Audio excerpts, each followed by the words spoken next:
Morning, grade 5, and welcome back to school.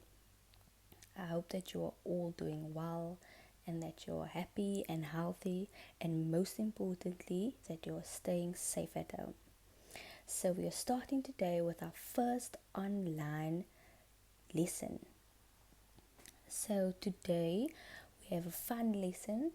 Before I start, I would like you to get 3 balls. Any small balls you have around in your house. If you don't have any balls, you can take 3 socks and roll them into balls. They must all be the same size and weight. Okay, so we will be starting on page 60 to 61 in your textbooks. So please open up on these pages in your textbook right now. So, like I said, you should have 3 balls with you. If you don't have balls, some socks that are rolled up would work perfect. So I'm going to read this text to you that's in your textbook, and as I'm reading to you, I want you to listen to the instructions and I want you to listen carefully, because as I'm reading it, I want you to do the instructions. Okay, so it says, before you read, look at the title and pictures. Has this text been written to entertain you or to teach you how to do something?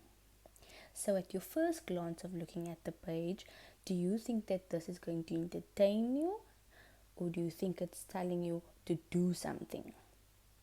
Right? So, what we're reading about today is juggling. I'm sure you've all heard about juggling. You saw someone juggle something like apples or bananas or oranges or balls. And if any of you have been to the circus, then you have seen somebody juggle as well. So today we're going to test your skills and see if you can follow instructions. So this is called juggling for beginners. What you will need, like I said in the beginning of the PowerPoint, you will need 3 small balls or socks rolled into balls. They must all be the same size or weight. And most importantly, you need a lot of determination. So you need to be determined to learn how to do this and not give up, right? So the instructions goes, step 1. What you need to do is you need to throw 1 ball. So keep both hands in front of you at waist level. Practice tossing a ball in an arch from one hand to another. So you need to practice throwing the ball from one hand to your other hand. You need to also toss the ball at eye level. So it needs to be at your eye level where you can see the ball, not too high and not too low. Then you need to move your elbow, not your wrists. Alright, so hopefully you all got that one already. Step 2 says we need to throw 2 balls now. So you need to hold 1 ball in each hand. So there should be 2 balls right now. So throw 1 ball from your right hand to your left hand. When ball 1 is at the highest point of the arc, throw ball 2 from your left to your right hand. So as soon as you throw your first ball and it's up, you need to throw your next ball to the opposite side. Catch ball 1 with your left hand and catch ball 2 with your right hand. Repeat, but start with your left hand instead of your right hand. So all you need to do is repeat what you did the first time, but just do it the opposite way, right? So if you started off with your right hand, throwing to your left hand, you now start with your left hand, throwing to your right hand. So that's step 2. Seems easy, eh? Or not? Or some of you struggling. But don't worry, we will practice. Then our last step is step 3. Now this is where it gets tricky, guys. We now need to throw all 3 balls. So first you need to hold two balls in your right hand and one ball in your left hand. Start by tossing ball 1 in an arc to your left. So same like step 2, we throw from our right hand to our left hand. When the ball 1 reaches its highest point, throw ball 2 into your left hand in an arc to your right hand.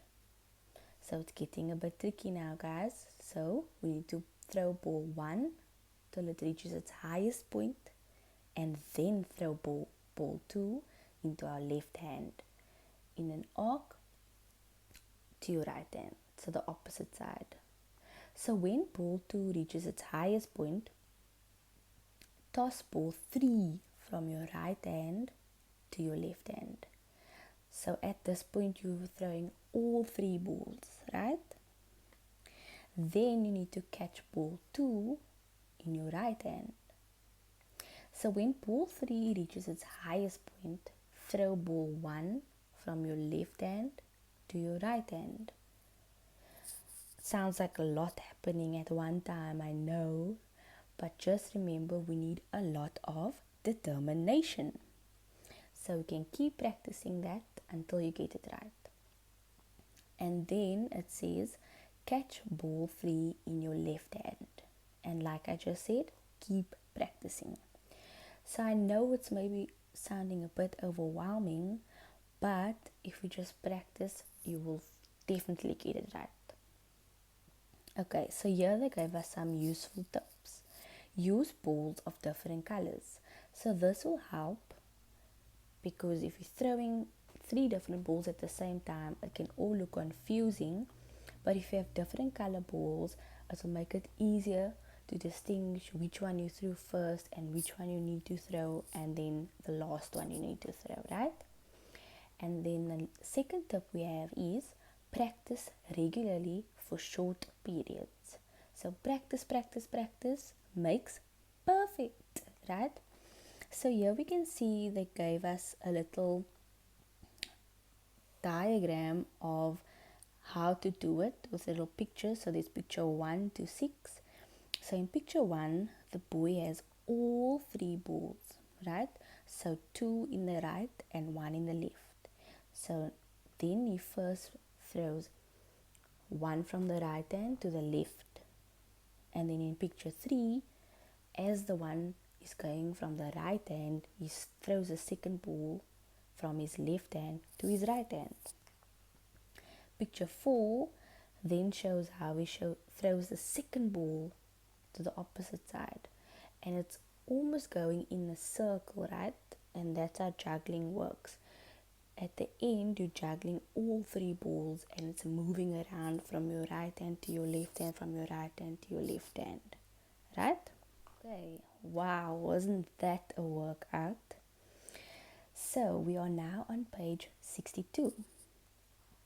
So we have after you read questions, right?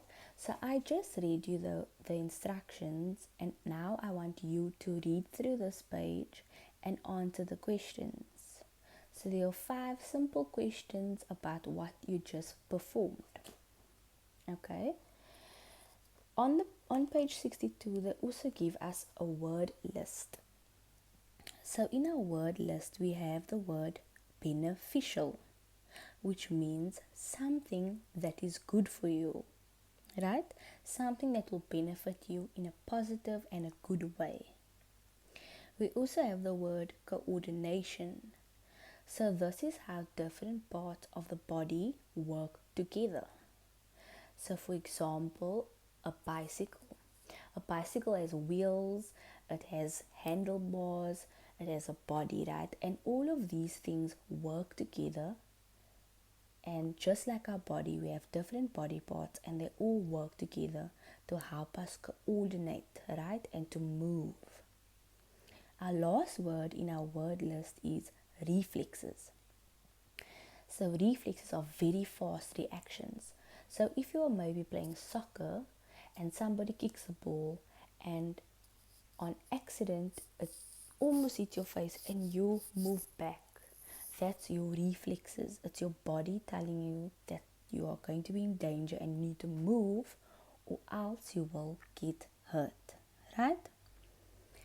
So in the after you read, they are going to ask you a question about command verbs or imperatives.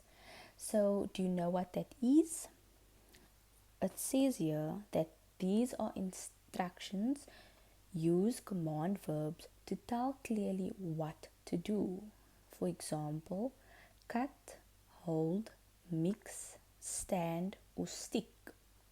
Right? So these are verbs that are telling us what to do, right? Okay. So on page 63, we have an activity which I would like you to complete for homework.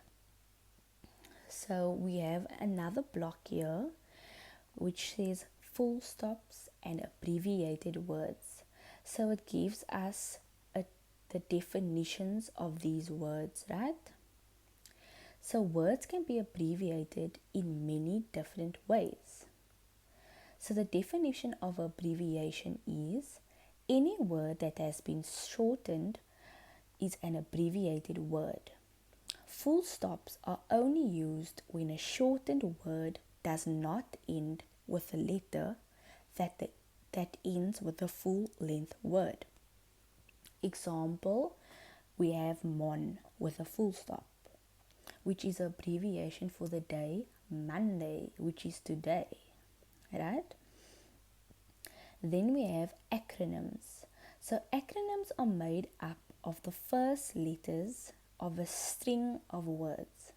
An acronym is pronounced as a word. AIDS, for example, acquired immune deficiency syndrome. So that's an acronym. It's a really long word, but they make it short by using only 3 letters, right? The beginning of each word, right? There's another example, COP17. This is the 17th meeting of the Conference of the Parties. So taking that long word and shortening it makes an acronym, right? Then we have initialism. Initialisms are pronounced as letters. So the first example we have is TV. And as you can see, it's in capital letters, right? Both letters are in capital letters. And we all know that TV stands for television. Another one we have is ATM, which is an automatic teller machine. So this is the bank. We have little ATMs everywhere. You will see at Checkers, at Spar, at wherever you go in a shopping center, there are ATMs, right? So instead of saying the long word, we just say ATM. I'm going to the ATM. And then our last one we have is truncated words. These are shortened words. So we have the word fab, which is fabulous. And we have doc, which is doctor. So if you're sick, you can tell mommy, I need to go to the doc. Right? Shortening the word. Okay, so the last part of the page, we have question 1 and question 2. They are both for 8 marks. I want you to complete that in your workbook as well. And remember, guys, full sentences when you do activities. Okay, so like I said now, for page 62 and 63, I want you to complete those questions. So firstly, we always write a heading, which is read, language practice, the date, 6th of April 2020, and our page number is 60 to 63. So you need to do that and then draw a line. Once you're done drawing the line, you need to complete the activity, question 1 and 2, and also the after you read questions 1 and 5. So this activity must be completed in your English workbook, and we will mark on Friday the 10th of April 2020. So I hope that you all learned something new and learned how to juggle now, and hopefully that you will go practice this. And once we get back to school, I'd like to see all of you guys do your juggling. I'm very excited and I can't wait to see who's been practicing. So yes, please complete that activity in your workbook, and tomorrow we will have another lesson, and I'll see you tomorrow. Bye.